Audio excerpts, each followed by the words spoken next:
Déposé à l'assistance publique, à l'époque, il faut savoir, les gens d'aujourd'hui, s'ils entendent ça, vont être étonnés parce qu'on appelait ça un centre d'élevage.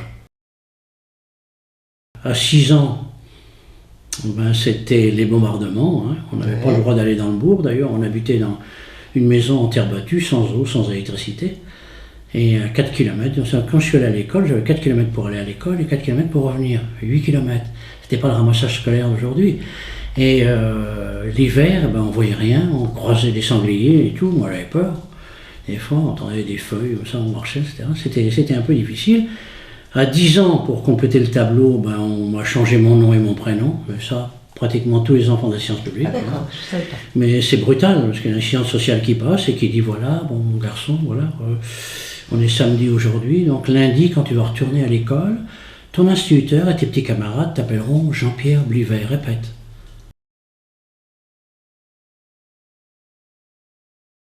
Et donc j'ai été professeur dans les collèges, dans les lycées au départ. D'accord. Parce que la France c'est ça, vous pouvez sortir du Conservatoire supérieur de Paris où c'est difficile à rentrer. En général il y a 150, 200 candidats, puis on en prend 5 ou 6, c'est difficile. Mais quand vous arrivez après dans l'enseignement, on vous dit ah non, mais vous n'avez pas d'équivalence. Alors vous êtes simple petite auxiliaire dans les... bon, on fait avec ce qu'on a. Hein.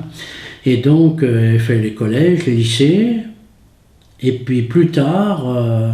on m'a dit, depuis le temps que vous rêvez d'avoir ça, il y a une ville qui à l'époque était relativement riche, c'était Meudonville, parce que ça faisait Meudonville et Meudon-la-Forêt, réunis, c'est beaucoup. Et là, on m'a demandé d'être professeur là, dans les écoles primaires, ça c'était un moment merveilleux, vraiment merveilleux. J'ai été proposé aussi dans les écoles, je dirais pas, c'est assez récent, des grandes écoles de France, etc., où on a dit, ah pas lui, il va nous prendre tous nos élèves comme il a fait à Marseille. Et à Marseille, il y a des élèves qui venaient, puis ils disent, je peux assister à votre classe? Bien sûr. Après, vous pouvez m'écouter? Écoutez, je pourrais travailler avec vous? Il demande au directeur. Un jour, il faut le dire, parce que dans ce métier-là, on ne parle jamais de résultats. Jamais, jamais, jamais. Hein? Ah bon? Non, non, jamais. Ça ne compte absolument pas. Aujourd'hui, les gens qui rentrent comme professeurs au Conservatoire supérieur de Paris, en général, ils n'ont fait aucun grand chanteur. Avant, ils avaient fait une grande carrière, ce qui n'était pas mieux, parce qu'on s'est aperçu que parmi les gens qui faisaient une grande carrière, depuis 60 ou 70 ans, il n'y a pas un qui a sorti un très grand chanteur. Vraiment, formé entièrement. Parce que maintenant, ils font des masterclass, pas d'interprétation. Moi, j'appelle masterclass d'exécution, parce que c'est marqué piano sur la partition, forte, machin, ensuite, donc on exécute comme à l'armée, quoi. Hein. C'est un parcours du combattant, pardon. Oui, c'est un parcours du combattant, voilà, on peut, ça, oui, c'est tout à fait ça.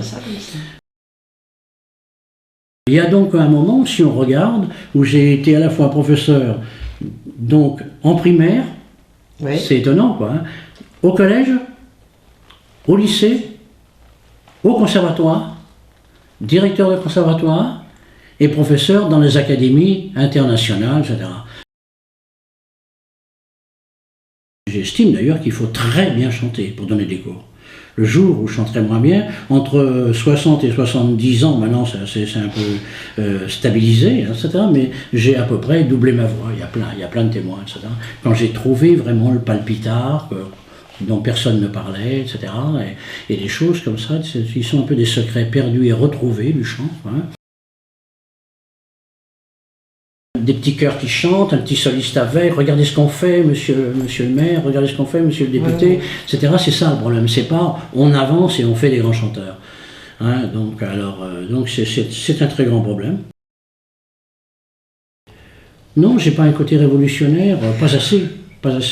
Et puis il n'y a plus de révolutionnaire. Hein. Ça, la pagaille qu'il y a, ce qu'on a fait en 68, alors qu'en 68 c'était une révolution culturelle quelque part. On n'avait pas beaucoup à se plaindre. C'était un mouvement comme ça. Par rapport à ce qui se passe aujourd'hui, tout devrait sauter là, tous les verrous devraient sauter. On devrait, ah oui, absolument, oui. Parce qu'il y a des choses scandaleuses qui se produisent. Quoi. Et à côté, Panama Papers, c'est même pas le plus scandaleux, de loin. Hein. C'est le type qui fait couler une grosse société et qui ramasse 40 millions pour le récompenser avant de partir, quoi. Voilà. Hein, alors que le type qui a bossé toute sa vie et qui a laissé ses poumons, par exemple dans le charbon ou n'importe quoi, lui il touchera jamais ça. Donc alors ça ce serait révolutionnaire, mais j'ai plus l'âge d'être révolutionnaire. Oh. Non, voilà, hein. Non, j'essaye de défendre tout le temps les jeunes.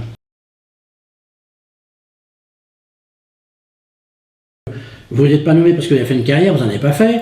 Vous n'êtes pas nommé parce que vous avez fait des grands chanteurs. Et vous n'êtes pas, on ne vous demande plus le CA maintenant.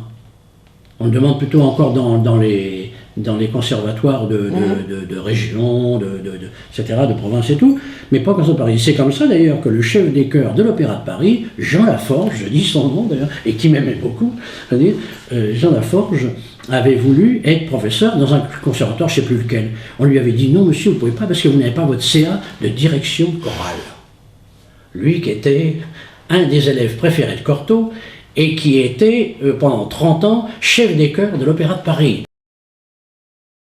Ce qu'on entend à l'intérieur de la cathédrale, c'est pas ce qu'entend le public sur le parvis de la cathédrale.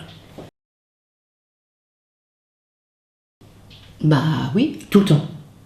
Tout le temps. N'importe quel instrument. Mais c'est un muscle. Travaille son instrument tout le oui, temps. puis il ne faut pas oublier que ce sont des muscles aussi. Hein.